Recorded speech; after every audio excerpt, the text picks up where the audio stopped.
गं गणपते नमः। आप सभी का आपके अपने चैनल पर बहुत बहुत स्वागत है। आज इस वीडियो में हम माघ मास महात्म्य के 22वें अध्याय का रसपान करेंगे। वक्रतुंड महाकाय सूर्यकोटि समप्रभ निर्विघ्नं कुरु मे देव सर्वकार्येषु सर्वदा। बोलिए गणपति गजानन महाराज की जय। माघ मास के ठाकुर की जय। इतना कहकर भगवान अंतर्ध्यान हो गए। तब देवनिधि कहने लगे, हे महर्षि, जैसे गंगा जी में स्नान करने से मनुष्य पवित्र हो जाता है, वैसे ही भगवान की इस कथा को सुनकर मैं पवित्र हो गया। कृपया करके उस स्तोत्र को कहिए जिससे उस ब्राह्मण ने भगवान को प्रसन्न किया। लोमश ऋषि जी कहते हैं कि उस स्तोत्र को पहले गरुण जी ने पढ़ा, उनसे मैंने सुना। हे विप्र, यह स्तोत्र आध्यात्म विद्या का सार, पापों का नाश करने वाला है। वासुदेव सर्वव्यापी, चक्रधारी, सज्जनों के प्रिय, जगत के स्वामी श्री कृष्ण को नमस्कार है। जब स्तुति करने वाला विचार करे कि सभी जगत विष्णुमय है, तो किसकी स्तुति की जाए? जिस भगवान के श्वास वेद हैं, फिर कौन सी स्तुति उनकी प्रसन्नता के लिए की जा सकती है? जिसको वेद नहीं जान सकते, न वाणी न मन जान सकता है, उसकी स्तुति मैं अज्ञानी क्या कर सकता हूँ। सारा चर अचर संसार जिसकी माया से चक्र की तरह घूम रहा है, इसी से हे प्रभु आप चक्रधारी कहलाते हो। ब्रह्मा विष्णु आप ही हो। सारे संसार को उत्पन्न करने वाले ब्रह्मा को भी आप उत्पन्न करने वाले हो। जब जीव शरीर को धारण करता है, तब उसमें ज्ञान उत्पन्न होता है। तुम सब सुखों के दाता हो, इसमें कोई संदेह नहीं है। आपसे संपूर्ण सुखों को देने वाली बुद्धि उत्पन्न होती है। आप ही 5 कामेंद्रिय, पंच महाभूत तथा मन के विविध भाव हो। ब्रह्मा विष्णु रुद्र की कल्पना से आप संसार की कल्पना इसी प्रकार करते हो, जैसे पिता पुत्री की। कवियों में जो रूप शोभा देता है, उन निर्गुण विष्णु भगवान को मैं नमस्कार करता हूँ। जिसमें ज्ञान रखने से श्रुतियों में कहे हुए कर्मों को लोग करते हैं, उस परम ब्रह्म को मैं नमस्कार करता हूँ। मैं उस सतरूपी हरि को, जिसको योगी लोग सब प्राणियों में आत्मा रूप में देखते हैं, उपासना करते हैं, जिसको अद्वैत कहते हुए गाते हैं और यज्ञ करते हैं, उस माधव भगवान को मैं नमस्कार करता हूँ। मनुष्यों में माया तथा मोह से पैदा हुए विचित्र आभास, अहंकार तथा ममता को जानकर खो देते हैं, उन भगवान को मैं नमस्कार करता हूँ। संसार में मनुष्यों के मोह रूपी वायु से सदा भभकने वाली ज्वाला आपके चरण कमल की छाया पहुँचने से नहीं जलती। जिसके स्मरण मात्र से मोह, अज्ञान, रोग, दुख दूर हो जाते हैं, उस अनंत रूप को नमस्कार करता हूँ। जिसमें मिल जाने पर और किसी दूसरे की इच्छा नहीं रहती। जिसको जानकर अद्वैतवादी आत्मा को देखते हैं। यदि विष्णु शब्द का अर्थ और उसके विषय का ज्ञान एक ही होता है, तो इस सत्य से हे माधव, इस संसार की माया में फंसकर तेरे ही ध्यान में रत रहता।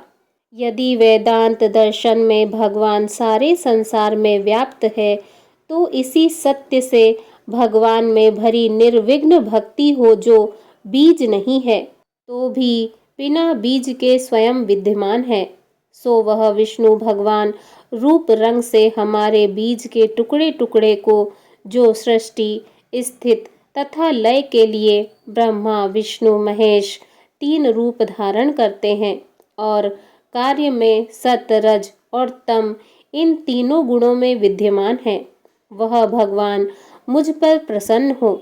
जो प्राणियों के हृदय रूपी मंदिर में निर्मल देव वास करते हैं, वह भगवान मुझ पर प्रसन्न हो। जो अविद्यापूर्ण संसार का त्याग करता है, जन्मजय आप हो। आपका बनाया हुआ विश्व आनंद करता है। आपके त्याग करने पर अपवित्र हो जाता है। उसका साथ करने पर भी तुम बिना साथ के बने रहते हो। विकार रहित जिनके चारवाक पंचभूत योग से पैदा हुआ चैतन्य मानते हुए उपासना करते हैं। जैन लोग आपके शरीर का परिणाम मानते हैं और सांख्यवादी तुम्हें को प्रकृति से परे पुरुष मानकर ध्यान करते हैं। जन्म इत्यादि से रहित चैतन्य रूप सदा आनंद स्वरूप उपनिषद जिसकी महिमा गाते हैं। आकाश आदि पंच महाभूत, देह मन बुद्धि इंद्रियां सब कुछ तुम ही हो। तुमसे अलग और कुछ नहीं। तुम ही सब प्राणियों को उत्पन्न करने वाले हो और मुझको शरण देने वाले हो। तुम अग्नि, रवि, इंद्र, होम, मंत्र, क्रिया तथा फल सब ही तुम हो। कर्म के फल देने वाले वैकुंठ में तुम्हारे सिवाय कोई नहीं है। मैं तुम्हारी शरण में हूँ। सब प्राणियों के हेतु तथा उनको शरण देने वाले तुम ही हो। जैसे युवा पुरुष की युवती में और युवती की युवा में प्रीति होती है, वैसी मेरी प्रीति तुम में हो। जो पापी भी आपको प्रणाम करता है, उसको यमदूत ऐसे नहीं देखते हैं जैसे उल्लू सूर्य को। प्रत्येक पाप मनुष्य को उस समय तक ही सुख देते हैं जब तक वह आपके चरण कमलों का सहारा नहीं लेता।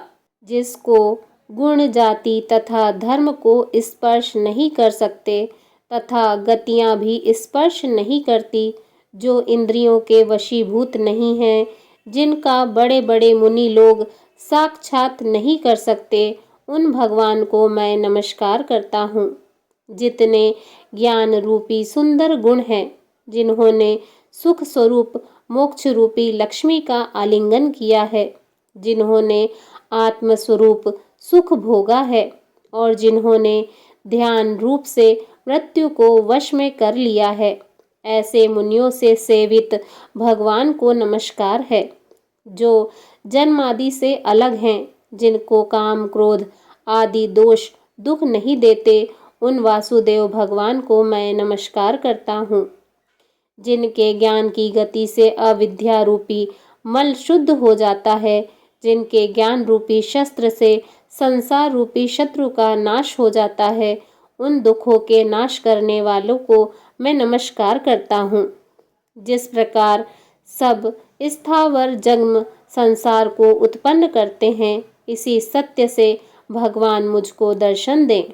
इस प्रकार उसकी सच्ची भक्ति देखकर भगवान ने प्रसन्न होकर उस ब्राह्मण को दर्शन दिए और ब्राह्मण की स्तुति से प्रसन्न होकर तथा उसको वरदान देकर भगवान अंतर्ध्यान हो गए और वह ब्राह्मण कृत्यकृत्य होकर भगवान में लीन हो गया और शिष्यों के साथ स्तोत्र पढ़ता हुआ तपोवन में रहने लगा।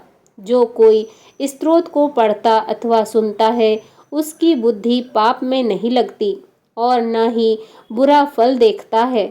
इसके कीर्तन से मनुष्य की बुद्धि, मन तथा इंद्रियां स्वस्थ होती हैं। जो भक्ति पूर्वक इसके अर्थ को विचार कर इसका जप करता है, वह वैष्णव पद को प्राप्त होता है। इसके सदैव पढ़ने से मन वांछित कार्य सिद्ध हो जाते हैं। मनुष्य सुपुत्र पाता है तथा धन पराक्रम और चिरायु प्राप्त करता है।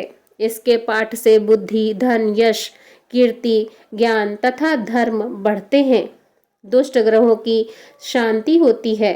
यह व्याधियों व अनिष्टों को दूर करता है, दुर्गति से तारता है। इसके पढ़ने से सिंह, व्याघ्र, चोर, भूत, देव, पिशाच और राक्षस का भय नहीं रहता। जो भगवान का पूजन करके इस स्तोत्र को पढ़ता है, वह पापों से ऐसे ही अलग रहता है जैसे जल पंख से कमल।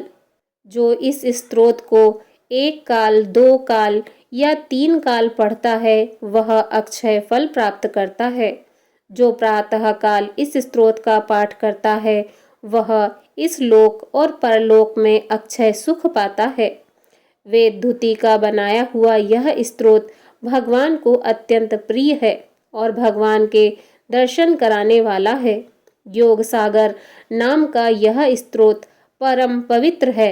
जो कोई भक्ति पूर्वक इसको पढ़ता है वह विष्णु लोक को जाता है। अब पिशाच मोक्ष की कथा कहते हैं। इसी के साथ माघ मास महत्म्य 22वां अध्याय समाप्त। बोलिए भगवान श्री हरि विष्णु जी की जय। ओम नमो भगवते वासुदेवाय नमः।